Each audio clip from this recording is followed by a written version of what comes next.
What if I told you there's a hidden force shaping who men fall in love with? Something deeper than looks, status, or even personality. Carl Jung, the legendary psychologist, uncovered a startling truth about attraction. It's not about being the most beautiful or the most charming. It's about one unconscious trait that sparks an irresistible pull. And once you understand it, you'll see love and human connection in a whole new light. For centuries, poets and philosophers have tried to unravel the mystery of love. Why do some people captivate us completely, while others leave us indifferent?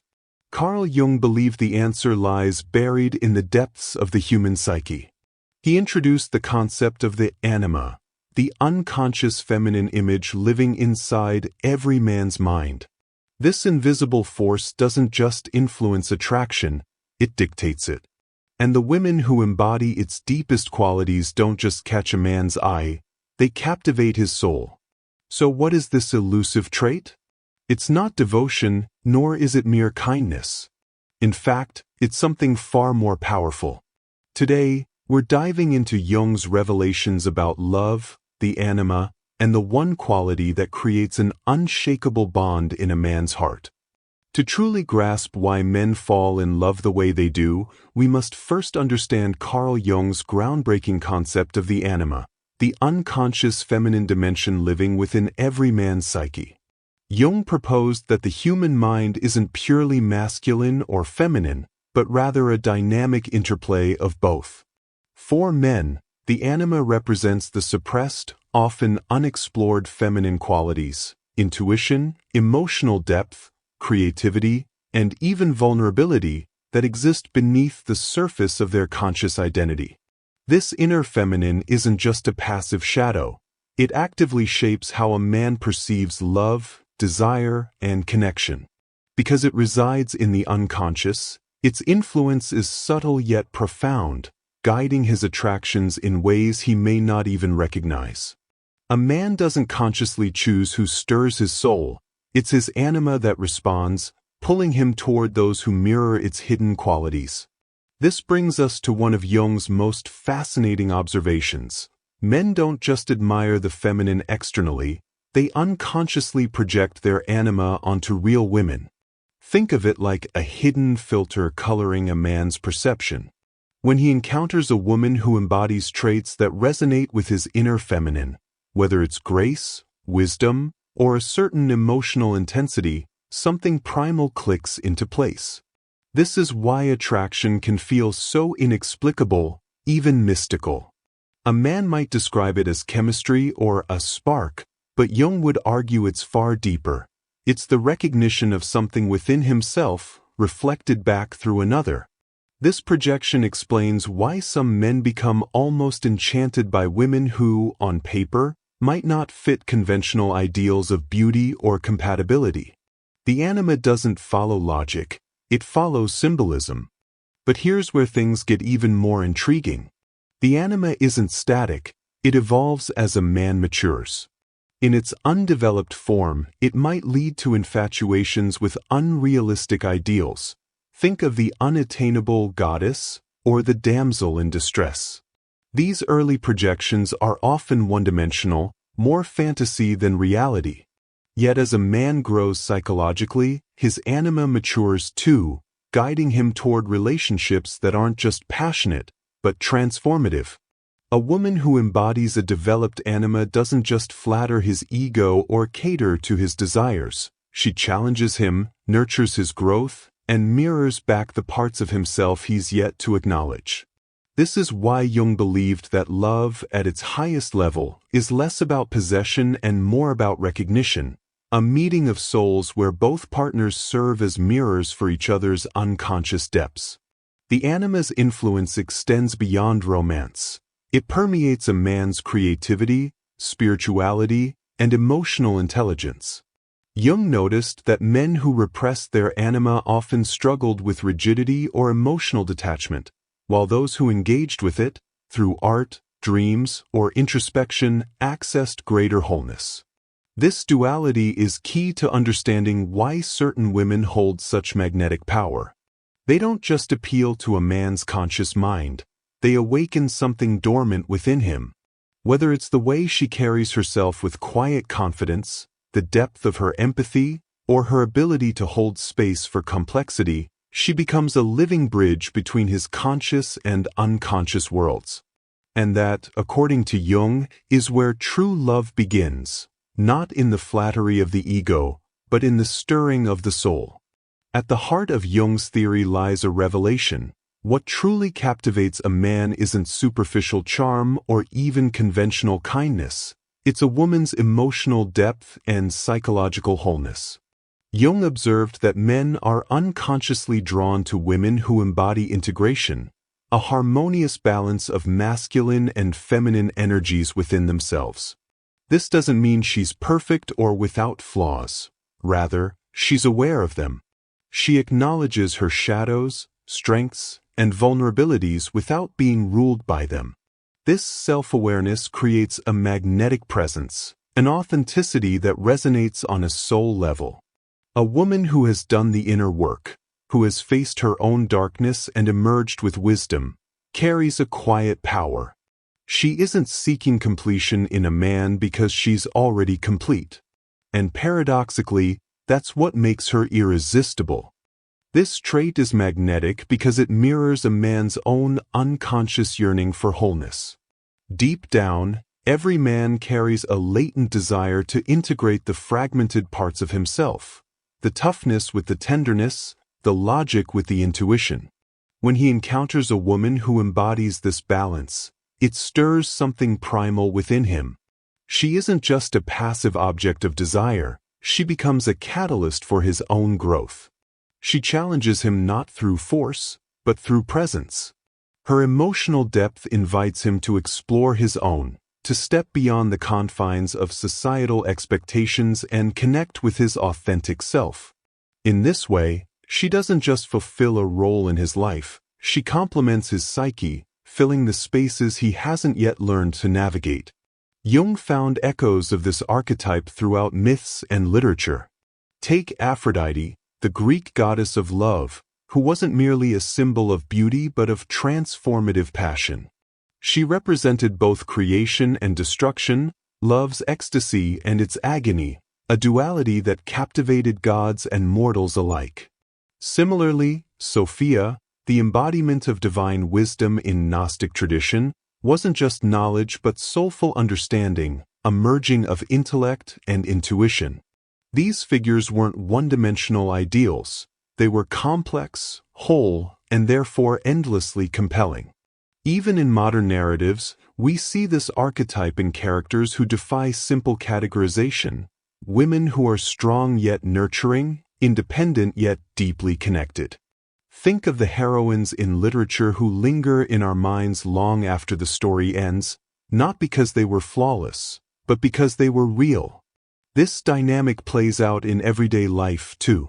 Consider the women who leave lasting impressions, not because they conform to expectations, but because they transcend them.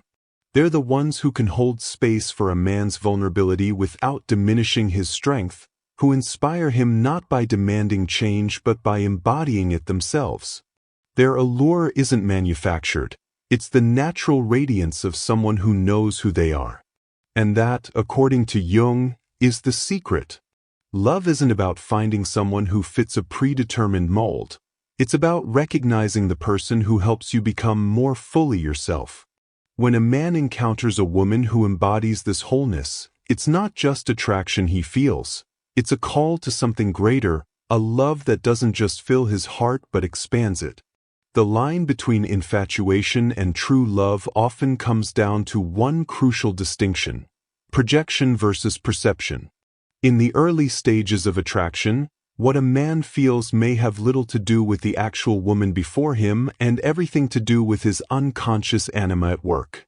Infatuation is the shimmering illusion of idealized love, where he projects onto her all the qualities of his inner feminine ideal, seeing not who she truly is, but who he needs her to be in that moment. This is why so many passionate beginnings fade. When reality inevitably diverges from the fantasy, the projection cracks. True love, in the Jungian sense, begins when those projections start to dissolve. It's the shift from loving an idealized image to loving the complex, flawed, authentic human being who exists beyond his unconscious expectations. This kind of love isn't based on what she represents, but on who she actually is, and paradoxically, that's where the real magic begins. There's a dangerous tipping point in this dynamic, when a woman doesn't just reflect a man's anima but seems to perfectly embody it. This alignment can create an almost addictive attraction, where the pull feels less like affection and more like a compulsion. We see this in stories of men who become obsessed with women they barely know, or in toxic relationships where the connection feels more like possession than partnership. The irony is that the more closely a woman matches a man's unconscious ideal, the less room there is for her true self to exist in his eyes. She becomes a symbol rather than a person, and the relationship becomes a hall of mirrors, each reflecting his projections but revealing nothing real. This is why Jung warned that until a man becomes conscious of his anima, he risks chasing illusions rather than building genuine connections. For women seeking to embody the kind of depth that inspires lasting love, the path isn't about performance or pretense.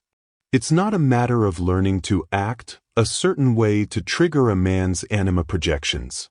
In fact, that approach backfires, because what's truly magnetic isn't the ability to fit an ideal, but the courage to transcend all ideals. It begins with radical self-awareness, the willingness to explore one's own shadows, strengths, and contradictions. A woman who knows herself, who has faced her own darkness and embraced her light, carries an undeniable presence.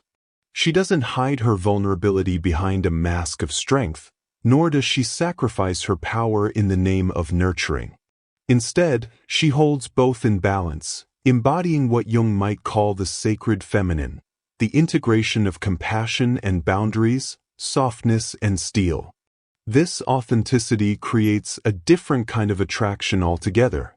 When a woman is truly grounded in herself, she doesn't need to demand attention, she naturally draws it. She becomes the rare presence who can both comfort and challenge, who can be fully present without losing herself. And in doing so, she offers a man something far more valuable than fantasy, the opportunity to meet himself. Their connection becomes less about filling voids and more about mutual expansion, where love isn't a desperate grasp for completion, but a joyful recognition of wholeness. This is the alchemy Jung hinted at, that the highest form of love isn't about finding the perfect other, but about becoming more fully oneself in the presence of another. And that journey, from projection to perception, from infatuation to true love, is where the real transformation begins. As we've journeyed through Jung's insights, one truth stands clear. What lingers in a man's heart isn't perfection, but presence, the kind of emotional wholeness that comes from self-awareness and authenticity. This isn't about performing femininity or conforming to ideals, but about embodying depth. The women who leave indelible marks on men's souls aren't flawless, they're real. They've danced with their shadows, embraced their contradictions, and in doing so, they become mirrors for the wholeness men unconsciously seek. That's the secret. Love at its highest level isn't about completing someone, but about inspiring them to meet their own potential. Jung's wisdom invites us to reframe how we see love altogether. The old paradigm of searching for our other half dissolves into something far more profound. True connection begins when two people, each grounded in their own wholeness, come together not out of lack, but out of abundance. It's the difference between love that drains and love that nourishes, between chasing a fantasy and building something real. When a man encounters a woman who embodies this integrated femininity, it's not just attraction he feels, but recognition, a silent understanding that here is someone who can reflect back to him not just who he is, but who he might become. Now, we'd love to hear from you. Have you ever experienced this kind of soul-deep attraction? either as the one drawn in or the one inspiring it. Do you recognize these patterns in your own relationships or observations? Share your stories and insights in the comments below. Let's unravel this mystery together. And if this exploration of Jung's anima resonated with you, don't miss our next video, where we'll dive into the dark side of the anima, Jung's warning for men. We'll uncover how unchecked projections can distort love, and how to break free from toxic attraction cycles. Until then, remember, the most magnetic thing you can offer the world isn't an ideal, but your authentic, evolving self. Like and subscribe to continue this journey into psychology, love, and the hidden forces that shape our connections. See you in the next one.